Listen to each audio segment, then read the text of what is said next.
So what we can also do using Microsoft Copilot is generate out SQL queries out of it.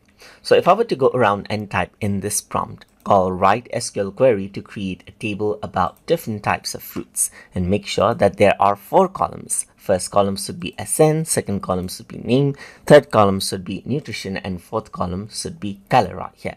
If I were to go around and send this out, then what happens is that it generates a SQL query, as you can see right here, with 4 columns in it. So if I were to go around and copy this out right here, then what I can do is I can take it into another application where I can run SQL query like Microsoft Access and paste this out. And if I were to hit the run button, you can see that the fruits table has been created with SN, name, nutrition, and color, as you can see, just like this.